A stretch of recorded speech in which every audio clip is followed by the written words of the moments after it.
something you said in one of your presentations. There's a difference between being alive and living.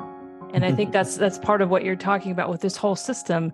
When I said it's not just free ranging, but tree ranging, is because chickens are supposed to be out there in the open space. That's the natural habitat. To the extent that you limit that, you're also limiting the potential of that animal, that creature, that living organism. And then ranging under the trees allows them to actually completely transform the way they express themselves.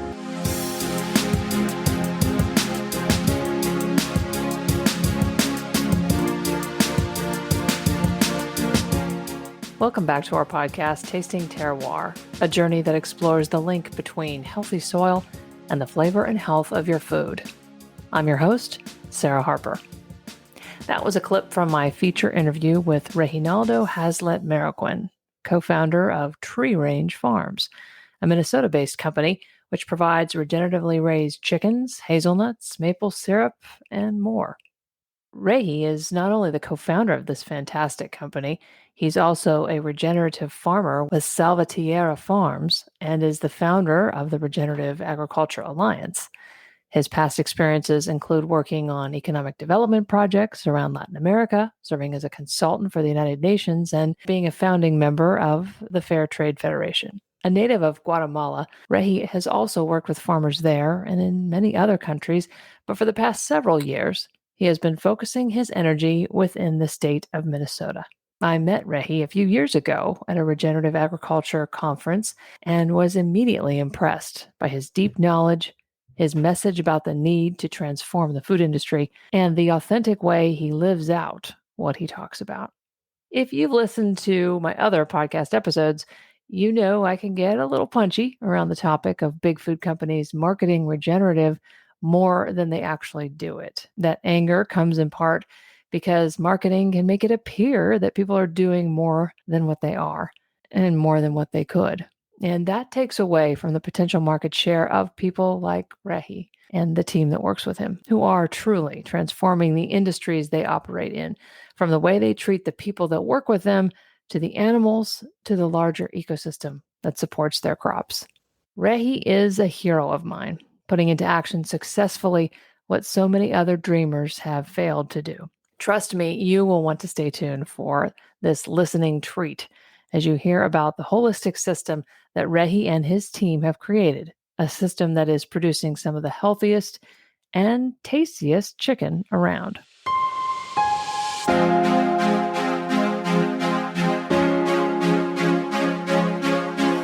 If you're passionate about food, health, and the planet, chances are you're seeking unbiased information and valuable insights to thrive as a farmer, food company, or conscious eater. Look no further. We've created a private online network exclusively funded by our members to do the hard work of curating and creating the best resources tailored to your needs. Become a member of our private ad-free online community, Global Food and Farm Community, and unlock a world of possibilities. Benefit from ongoing access to the expertise of Dr. Jill Clapperton, a renowned soil health scientist and consultant. Additionally, take advantage of the vetted and original content we provide you to enhance soil health, deliver healthier food to your customers, effectively communicate the added value you provide, and apply regenerative principles to your own garden or shopping list. Ready to join the movement towards a regenerative future? Visit member.globalfoodandfarm, that's all spelled out, member.globalfoodandfarm.com, and sign up for a free 3-day trial. Experience firsthand the benefits of our exclusive ad-free community made possible by our incredible members. We extend our heartfelt thanks to all our members. You are the driving force behind our podcast and the work we do to help support the regenerative agriculture movement. Together, let's cultivate a healthier planet one seed at a time. To become a member, visit member.globalfoodandfarm.com. We've explored many different ways in which healthier soil has a direct impact on the flavor and health of our food in this podcast. From blueberries to beef and a lot in between, we have learned together that farm philosophy and practice makes a big difference to us all. The Tree Range Farms example shines a light on another key piece of the puzzle for fixing our food system. the importance of building a system that is a reflection of the holistic tendencies of nature, a system that prioritizes observation first and foremost, and as a result, is able to mimic the interconnectedness of things that nature has perfected over so many years. Get ready to meet your new favorite farmer and food system reformer, Reginaldo Haslett-Marroquin.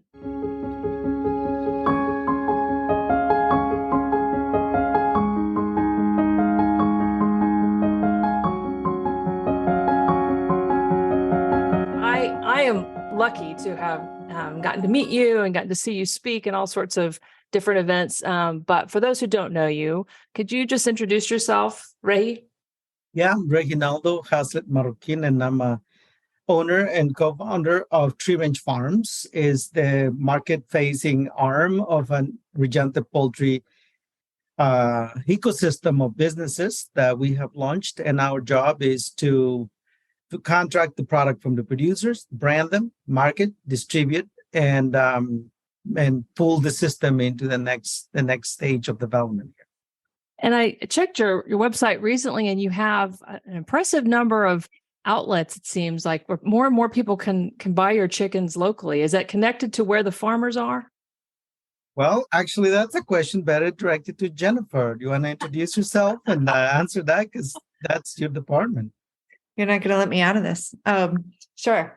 I'm Jennifer Zepeda. I'm the chief of staff at Tree Range Farms. And my role is to sort of get things organized. My specialty is in marketing and sales. And of our producers currently producing chickens alongside Tree Range Farms, 7 of them are located in Minnesota and 2 are in Wisconsin. We are 100% underserved or emerging farmers. And of our 24 retail outlets, I believe all of them are located in Minnesota. So yes, all of them are within 1 to 2 hours of every farmer within our network. Very soon. Just stay tuned. We'll be announcing new online marketing partners. Great, because I know, at least I think, there is real demand for what you're doing once people find out, what it is you're doing. And so to start it off, tree range chickens. I've heard you talk about this before, but maybe explain to people what's the connection of the tree and why tree range instead of free range? Well, it's both. No animal on the planet evolved in confinement. And no animal on the planet, including us, no organism ever evolved alone. Well, I guess there is like 2 or 3 animals on the planet that actually are loners. But even them still got to mate and still got to make a family. So even those animals that are classified as loners are not. And so from that perspective, if you look at the evolutionary process of all of these species in the language of the Native Americans, we went from the mihe, the individual, to the tioshpeyes, which is the families, and then the regions, which is families of families, all the way to the people. And that's no different for other creatures, and chickens are no exception. Now, chickens evolved over the jungles of Southeast Asia. The whole blueprint is about ranging openly and scratching and all of that under a forest canopy. They are not very fond of open spaces. They are scared, very scared, and don't go outside in open areas where there is sun, for example. They're not pasture animals. They are not like ruminants that actually can process pastures effectively, like cows and other ruminants. They are mostly, foragers in the context of digging up worms and bugs and all kinds of things from the ground and the air, but especially they are very adept at capturing grain that is either on the stems or on the ground, sprouting as they go around. And so from that perspective, to us, it was Tree Range Farms really represent the most compatible modern expression of restoring the poultry, in this case, specific to this livestock, to its natural ancestral habitat. And when you do that, then the species actually perform better. Animal welfare is optimized. mortality is minimized, disease is managed. I would say eliminated, because you can't eliminate diseases. In fact, the health of the animal is really the condition at which any organism can bounce back from getting infected by a disease causing pathogen, and not necessarily the absence of those diseases and pathogens. It's actually the ability of the organism to bounce back from it and resist and continue to live a healthy life. From all of that perspective, what we represent is the most adaptable ancestral system to the modern conditions that we're living through. Fragmented ecologies, fragmented societies, and colonizing and very fragmented economies. Within that context, we inserted the chicken as a first step back into its natural habitat, ancestral, the best modern version of it, so that we could optimize the expression of that species and all aspects associated with chickens. And then on top of it, we started overlaying the social and the economic, so that we could end up with what is actually regenerative from the whole triple bottom line, rather than diminishing and reducing the concept of regeneration to land or soil or practices or no-till or any of that reductionist approach, colonizing mindset that a lot of people are utilizing as they entered and discovered, quote unquote, discover this ancestral way of thinking, of living, of being, that is now being named, just like the Americas were named, regenerative. But regenerative to us is really a way of living and all of that. And from that perspective is that we then work with poultry. And actually, this is why our system is so different to anything else you have seen out there. Yeah, well, and a constant issue I'm always talking about is the difference between outcomes and practices, and exactly what you're talking about. And as an eater, of chicken, what is the difference that you, as a consumer, would notice when you get one of your chickens compared to a conventionally raised chicken? The most important is the the broad taste profile. Our chickens actually have A to Z in terms of food. And because of that, A to Z in terms of flavors. And beyond that, the texture of the meat is solid, but is not hard, is not gamey, but it is not pale and blanche. It is also, we'll see in the oils, the fats in the chicken, they are not clumped up around the chicken. When you grill our chicken, for example, you will see that fat more yellowish, more of the original way the fat is supposed to be, and an animal that is healthy rather than an animal that is maybe big and fat and everything, but not necessarily healthy. And so the fats in those different profiles of birds are very different. Also, because our chickens are ranging and exercising, that texture is much firm, but it's still soft. And ancestrally, we also need some resistance when we chew something. That resistance, which is defined by texture, you will feel it very marked in our chicken. And if you make soup stock, or if you make any of that, it will blow you away in terms of the richness of the flavors in our chicken.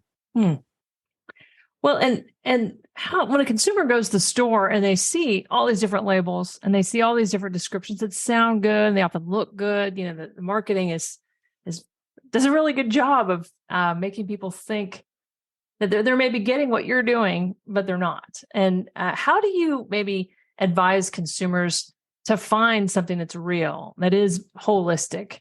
And I talk a lot about, you have to know the source. You just have to, in order to know, what you're getting. And so when people buy through your outlets or through maybe an online forum down the road, will they be able to hear about the story or connect to it so that they can know the difference?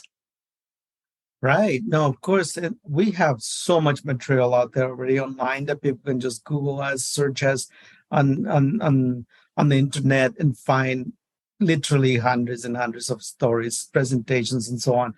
But closer to home, if you're going to the grocery stores that Jen was describing where we are, You will be able to also, scan our code or just go to treerangefarms.com or Regenerative Agriculture Alliance or regionpoultry.com.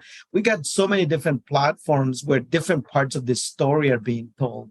Regenpoultry.com is our training facility. So if you actually want to know everything, whether you're an eater or a farmer or a professional, an investor, especially right now as we are in the middle of our seed raising campaign and the seed capital raise, we are actually telling a lot more of this story with the intention that if somebody out there is feeling like, well, I want to explore putting my resources into this area, that story is also out there. So almost from any perspective you think about, we have a platform to tell those stories. So the regenpoultry.com is where people go for the full training if they want to do that, and also some free trainings, introductory trainings that people can take if you just want to get a teaser for what it is. Regen Ag Alliance is the nonprofit backbone system management and development organization. And so if anybody wants to enter the process of becoming a Tree Range Farms supplier, they go through the alliance, which is where they get the training, accompaniment, agronomics, visits, design, all of the TA and the training that they need in order to grow into their farm operations and transform it into a regenerative poultry-centered regenerative agriculture system. And then once they are through that, they're ready to start producing, then they come to treerangefarms.com. And then we contract their production and label, market it, distribute it, and all of that. So all of those stories are readily available and are verifiable, whether it's a scientific community that wants to do it. Like we got 4 scientists right now that through a partner called Freshwater came in, and they're actually going out there and collecting. This is the 3rd year. They're collecting data on everything from biology, soil health, soil nutritional profile, the changes on it as the chickens range and all of that over time. The biomass that we are growing with the canopies, we incorporated, the understory, for example, is hazelnuts and elderberries. The overstory here in the Midwest for the jungle-like habitat is oaks and, hickory and maple and basswood and other native species. And these scientists are verifying that all of those things are actually codified into like number of trees per acre per production unit, and what is that doing to the soil, the water, the health of the organic matter and the health of the soil overall. And that results in healthier chickens, which we now are codifying into a set of different targeted standards. So whether it's welfare for the animals, whether it is social soil health and social interconnectedness and all of that. All of those stories are continuously coming through the business ecosystem we have in place. So any eater out there can go as far and as deep and as broad or wide as they want to. And if they feel like, well, this is all good, but I want to see it, they are welcome to join one of our farm tours and spend a day on the farm. I mean, it's not free because we also eat and we also have to pay our bills. And it's not like we're just open for people to come like a shopping mall, but we will never reject anyone that wants to come and visit. I mean, if the RAA, the Regenerative Agriculture Alliance, is always programming tours, and collectively we work to do events, public events, and all of that. But if somebody is just eager and dying to come on to take a look at the chickens and don't need to take our time, we also have a protocol so people can do that and give them the address and give them the protocols for biosecurity and all kinds of things like that.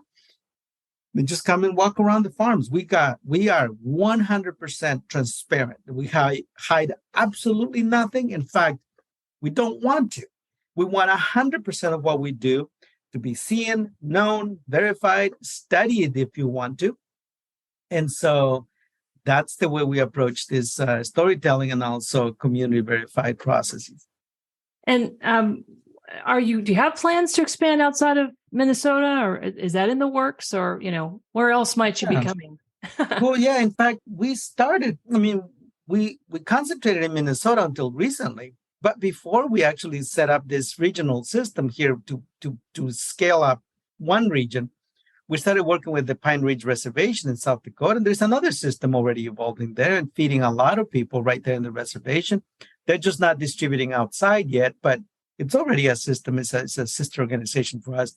There's another system up in the highlands of Guanajuato in Mexico that was developed way back in 2017. I spent 5 years training the teams there. There's over 300 farmers in Guatemala who are already part of a Guatemalan system. There is in the region between Colombia and Ecuador, there's 9 native communities who adopted our system a long time ago, and I went there to train the engineers and the teams as well. British Columbia, Hazelton, British Columbia, the Skeena River Watershed Partnership adopted our system and deployed training and demonstration units up there too. And as far as the commercial side of this is our first region. Once we reach 2 million chickens here, we're going to the southern region to deploy egg production. And then we're moving east, probably the Hudson Valley is where we're exploring right now. I just spent a few days there, a week and a half ago. And we're exploring a regional operating partner to develop our eastern cluster or region. And then we're doing the same thing in the west coast. And so absolutely, we have our plan. Our system was designed for national application. The fact that we have to start regionally is just because we have to be systemic and organized, and we have to make business sense of this. How hard has it been to kind of break into the retail sector? Because I know that's very hard. And how, is it getting easier as people know more about regenerative, or about the holistic nature of what you're actually doing? Yes, well, there are many factors that come into play. It's not easy. I don't think we'll ever say that. But there is always low-hanging fruit. Mm-hmm. And right now, we're still harvesting low-hanging fruit. So it hasn't gotten very hard for us, primarily because I lived in Minnesota since I migrated from Guatemala. I have made it a point of being everywhere in this state. And so I've built networks in the tens of thousands of executives and individuals, and I've spoken to over since I came, maybe over 1,000 times in churches and schools and conferences and all of that, all the way from 5 people to keynotes for 300 top executives of corporations. And so all of that groundwork was done before we launched this business. Mm-hmm. And so right now we're just kind of harvesting that social capital that came with that. And because of that, pretty much every food co-op in the Twin Cities, which is actually the largest conglomeration of food co-ops in the country, are already partners. We're already partners with us before we even started putting product in the market. We haven't yet optimized those relationships, so we haven't tapped all of them yet. So we're still working on that. You got to remember that we just launched Tree Range Farms in at the end of November, literally when I came on board. Before that, it was transitioning from a previous operation and all that. But the team that we, Jen and Tony and Ted and I, we actually started working together in February this year. And so this is a brand new operation. And for the time we have been in business, this is about as good as it gets. We have no resistance from any of the markets that we're actually tapping right now. And some of them were like waiting for us. And then they went exclusively with us. And they kicked out any other product out there that didn't have this solidness and the systemic processes and all of the validation points and all of the infrastructure and support systems and all of that we prepared before we went to them to ask them to partner as distributors for us. Mm-hmm. And so that made a huge difference. The fact that we didn't come here as a company, we didn't come here to sell chickens. We came here to change the world. And chickens are our instrument and our strategy. And because it's also, as we say in Guatemala, is the protein of the poor. Everybody can eat chicken. I have yet to find a person who's allergic to it. Huh. And so or that is religiously prohibited to eat a chicken. And one of the things that comes with our system is a spiritual grounding for the eater, because now you're in community and you're in communion with the living systems of the planet. as you encounter the outputs from this system is not a product. It's actually an expression of the infinite power of the energy of the universe. It is the ensemble of unedible energy into something we can put on our plate. But it is energy that has been on this planet for billions of years, billions, literally tens of billions of years, that over time evolved. That story of evolution and the same energy. We have not created new energy. You and I, we are the expressions of energy that has gone through trillions of life forms before it came into this form, and it will continue. Hopefully, we won't destroy it, pollute it to the point that it can't give more life after we are done with using this energy. And so, in that context, people can actually come into this space where, when they come in contact with this poultry in the market, they know is not no more one of those whitewashed versions of somebody just claiming something so that they can sell more product to an unsuspecting consumer. We actually have the integrity that is required if somebody is going to call what they do regenerative. Now, there's nothing to prohibit you from doing that. That doesn't mean you have integrity. And so from that perspective, I think that we are at a point in the evolution of the population trying to feed and nourish their body, their soul, and their mind and their spirits with the food they eat. And we offer about as good as it's ever going to get in terms of being in communion with that amazing ability of the universe to deliver us this energy that we need in order to keep regenerating our bodies while we are alive, and then for it to go unpolluted to the next cycle of life. Yeah, because you talk about being really not just a producer of food, but a steward of energy. Because in a holistic system, it just flows from the sun to the plant, to the animal, to the person. To the soil. To the soil, of course, the soil. Photosynthesis, animal, soil, and back. Yeah. And then everything in between is just the life that emerges out of that cycle. I know I could talk to you for hours, so it's good that Jen is limiting us. But for my last question, I wanted you to talk a little more about something you said in one of your presentations, which was there's a difference between, being alive and living. And I think that's part of what you're talking about with this whole system. It's true for the animals, but it's true for us too. And I'm wondering, what can consumers learn from these chickens as about this lesson? Oh, it's so much. I mean, when I said it's not just free ranging, but tree ranging, is because chickens are supposed to be out there in the open space. That's the natural habitat. And to the extent that you limit that, you're also limiting the potential of that animal, that creature, that living organism. And then ranging under the trees allows them to actually completely transform the way they express themselves.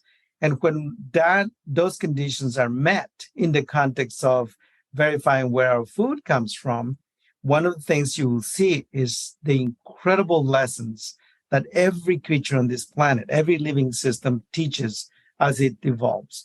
One example, the hazelnut. We didn't pick the hazelnut for the chickens. It picked us. Now, how does that happen? Well, first of all, the chicken picked us too. As immigrants, we got no access to land readily. We are not inheriting it. It takes forever to get enough economic, savings, enough savings to purchase land. And on top of it, the credit to get the land purchased. On top of it, once you have land, you have to deploy it. And once you deploy it, you need a system you can be part of, so that you are not operating in isolation on your own, miserably being a small farmer on your own, because that just doesn't work. And so all of this we learned by observing the way these systems have organized themselves across the planet, and in this case, a specific bioregion in the Midwest where the chicken chose us because it met our economic and social conditions, but it's also got almost limitless. I mean, it's limited. The market is limited, but it's quite large. So there is space to grow and grow and grow until billions of dollars. We don't have to change gears, shift gears, change boats or buses or trains, so to speak. We can stay on the same vessel for a very long time. So it chose us because of those characteristics. And then the tree literally chose the chicken over millions of years. If you look at the phenotypical characteristics of a hazelnut, you will see a canopy that is 100%, blocks 100% of the sun. The chicken needs that because it needs that protection. Now, the distance between the hazelnuts actually can be set by watching the chickens run from hazelnut to hazelnut. So they teach you what distance to put the hazelnuts at. And we came down to, after 2 years of observations, to the fact that both hazelnuts and chickens were telling us that about 60% canopy cover was perfect. That's where the chicken was relaxed. That's when the chicken will get scared from a hawk flying over, but for a few seconds and then back to pecking again, and so on. Less than that, their stress lasted longer, and so on and so forth. Now that the hazelnut developed to provide that. Why? Because it needs a lot of nitrogen, and most of the chicken poop is actually nitrogen. Chicken is, in the industry standards and scientific myopic linear views of things, the chicken is a very inefficient feed converter. So the FCR the feed conversion rate is lower than, say, pigs are more efficient. Well, that's because you're not looking at the whole system. But if you look at the hazelnut and the chicken together, it's way more efficient than almost any other livestock in terms of energy transformation, right? Well, the chicken told us that because they said, well, wait a minute. Why is it that even though we put many other trees, when it came down to hiding away, the chickens always pick the hazelnuts because the hazelnut figured, well, I need a lot of nitrogen. When the chickens get scared, they run, and after they run, they poop. So they run under the tree, and then they poop, which means now I got all the energy that I need, especially the nitrogen, to produce these amazing amounts of nuts. And so they develop root systems. It's almost like an inverted umbrella to capture all of that and then turn it into biomass and hazelnuts and so on. If you look at the hazelnut profile, then it goes out about 7.5 feet in radius. So, 14, 15 feet diameter from the center of the tree or the bush. In this case, the bushes that we plant here. We don't use the European tree versions, but the native hybrid. It's a hybrid between the European and the native hazelnuts, which produce this bush, multiple stem bush. And so the hazelnut can go down 12 feet in depth with its roots and 15 feet in diameter. It literally merges its roots with the next row and the next, creating this nutrient impenetrable layer to capture almost 100% of that energy. You don't have species that are that efficient at transforming energy. But if you just look at the chicken, then you're stuck with this myopic, linear view of what is efficiency in nature, and especially in agriculture. And so the concept of regeneration here is really taught better by the species themselves. When you observe all of these things, what they can teach you is just beyond what you and I have time for. It is truly. And that interconnectedness, that we depend on other things, and that's a good thing. It's a good thing to be interconnected. Well, we are interconnected, whether you will like it or not. Yes. And it is a good thing, because without that interconnectedness, we wouldn't exist. We actually, when you think of yourself, we are not individuals. We tend to think that, I'm Regi, you're Sarah. Mm-hmm. Yes, but in the context of an ecosystem. And I don't mean out there. Mm-hmm. You and I are an ecosystem by ourselves. Yeah. Very diverse and superbly complex ecosystem where bacteria and fungi and viruses are actually central to our functioning. And then those organs that we have, without those challenges and interactions and dependency and interconnectedness, they just cease to function. And that's exactly how the planet is organized. Exactly the same way as our bodies. That's why to question whether the earth itself is an organism is so stupid and myopic. Well, thank you so much, Regi. I really appreciate your time, and certainly all the amazing work that you and your team are doing for us all, for the planet, for animals, eaters. So thank you so much. Thank you. This is great. Thanks for amplifying these messages. And I know you have tirelessly worked to do this. And I identify with that picture you have with your microphone and you there. I mean, I've seen it so many times. So I appreciate what you do here for these stories.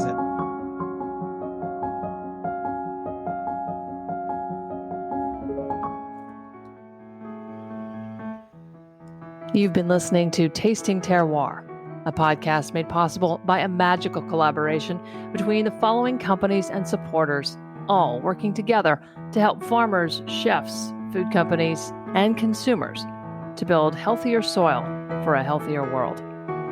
Rhizoterra. Owned by Dr. Jill Clapperton, Rhizoterra is an international food security consulting company providing expert guidance for creating healthy soils that yield tasty, nutrient-dense foods. Check us out at rhizoterra.com. That's RHIZOTERRA.com. And the Global Food and Farm online community, an ad-free global social network and soil health streaming service that provides information and connections that help you apply the science and practice of improving soil health. Join us at globalfoodandfarm.com. And from listeners like you who support us through our Patreon account at patreon.com/tastingterroir. Patrons receive access to our full-length interviews and selected additional materials. Patrons will also have the opportunity to submit questions that we will answer on the podcast. Tune in next week to hear more interviews and insights with myself, Sarah Harper, and Dr. Jill Clapperton, as well as the regenerative farmers, chefs, and emerging food companies in the Global Food and Farm online community and beyond.